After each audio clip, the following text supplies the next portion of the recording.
दोस्तों, आज हम बात करेंगे कुछ ऐसे फैक्ट के बारे में जिसको सुन करके आपका दिमाग चकरा जाएगा। तो चलिए शुरुआत करते हैं। सबसे पहले फैक्ट नंबर 1। ये तो हर कोई जानता है कि ताश के पत्तों में 4 राजा होते हैं, लेकिन एक बात जो कम ही लोगों को पता है वो ये है कि इनमें से 3 राजाओं की तो मूछें होती हैं, लेकिन एक की मूछें नहीं होती हैं, और वो राजा है king of hearts. British newspaper the guardian के मुताबिक शुरुआत में इस राजा की भी मूछें होती थी, लेकिन एक बार जब कार्ड्स को रीडिजाइन किया जा रहा था तब डिजाइनर उसकी मूछें बनाना भूल गया और तब से किंग ऑफ हार्ट्स बिना मूछों वाला राजा हो गया। तो नेक्स्ट टाइम जब भी आप कार्ड खेलने बैठिएगा तो इस बात पे गौर जरूर करिएगा। Fact number 2। सुपरमैन का नाम सुनते ही हवा से बातें करने वाले एक सुपर हीरो की इमेज हमारे माइंड में बन जाती है, पर आपको जान के हैरानी होगी कि जब 1938 में इस कैरेक्टर को क्रिएट किया गया था तो उसके पास उड़ने की कोई भी शक्ति नहीं थी। ऐसे में वह ऊंची ऊंची बिल्डिंग को जंप कर लेता था और नेक्स्ट टाइम ही उसे जमीन पे आना पड़ता था। बाद में 1940 में जब एक नए कार्टून शो के एनिमेटर्स ने सुपरमैन को लेकर के कार्टून बनाना चाहा तो उन्हें जंपिंग सुपरमैन बनाने के लिए बार बार उसके घुटनों को मोड़ के स्क्रैच ड्रॉ करना पड़ता था, जो काफी डिफिकल्ट था। ऐसे में डिसाइड किया गया कि सुपरमैन के पास उड़ने की शक्ति दे दी जाए, उसे बार बार जिससे जमीन पे ना आना पड़े, और तब से लेके सुपरमैन को एक नई पावर दी गई और एनिमेशन भी स्मूथ बन गया।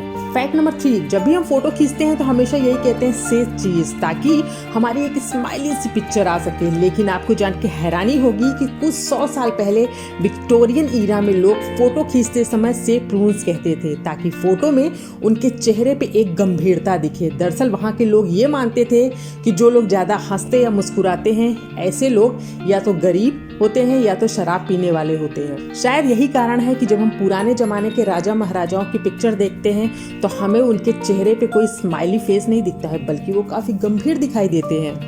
Fact number 4। मॉडर्न फिजिक्स की मदर कही जाने वाली महान वैज्ञानिक मैडम क्यूरी का नाम आपने जरूर सुना होगा। उन्हें उनके रेडियो एक्टिव पदार्थों पे किए गए रिसर्च और पोलोनियम तथा रेडियम की खोज के लिए जाना जाता है। लेकिन क्या आपको ये बात पता है कि रेडियो एक्टिव एलिमेंट पे उनकी ये जो दिलचस्पी थी यही उनके मरने का कारण बनी?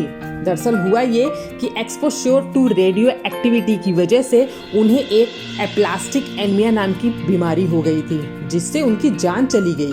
सिर्फ इतना ही नहीं, रेडिएशन ने उनके कमरे में रखे हुए उनके कपड़े, फर्नीचर और उनकी किताबों को भी नुकसान पहुंचाया था, और उनके मरने के आज 100 साल बाद भी उनकी चीजें रेडियो एक्टिव हैं और उन्हें एक लीड बॉक्स में रखा गया है, और ऐसा माना जाता है कि अगले 1500 सालों तक उन्हें ऐसे ही रखा जा सकता है।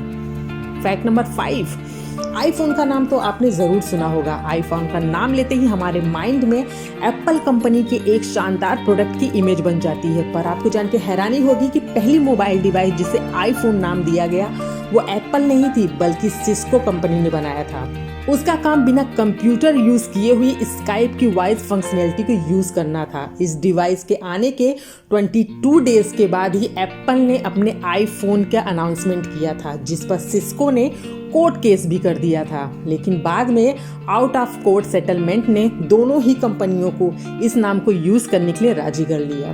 Fact number 6। 26 अक्टूबर 2001 में अमेरिका के मैथ्यू मैकनाइट किसी एक्सीडेंट में साइड पर लोगों की मदद कर रहे थे, तभी 112 किलोमीटर की रफ्तार से आ रही एक कार ने उन्हें टक्कर मार दी और ये 118 फीट दूर जाके गिरे थे, जो कि अब तक की किसी भी कार एक्सीडेंट में सबसे दूर तक फेंके जाने के लिए वर्ल्ड रिकॉर्ड है। इस एक्सीडेंट में उन्हें काफी चोटें भी आई थी, लेकिन 1 साल में ही वो फिर से रिकवर भी हो गए और अपने काम पे वापस भी लौट आए। Fact number 7। क्या कोई इतना लकी हो सकता है कि एटम बम के अटैक से बच सके, वो भी एक नहीं बल्कि 2 बार? यकीन करना मुश्किल है, लेकिन जापान के सुटोमी यामागुची एक ऐसे ही भाग्यशाली इंसान है। दरअसल 6 अगस्त 1945 को उन्हें एक बिजनेस ट्रिप के लिए हिरोशिमा भेजा गया था। उसी दिन अमेरिका ने वहां एटम बम गिरा दिया।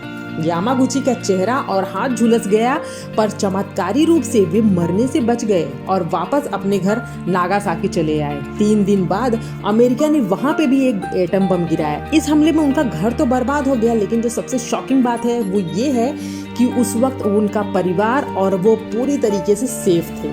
तो दोस्तों, मेरी आज की इस वीडियो के लिए बस इतना ही। अगर मेरी वीडियो पसंद आई हो तो वीडियो को थम्स अप करना बिल्कुल मत भूलिएगा।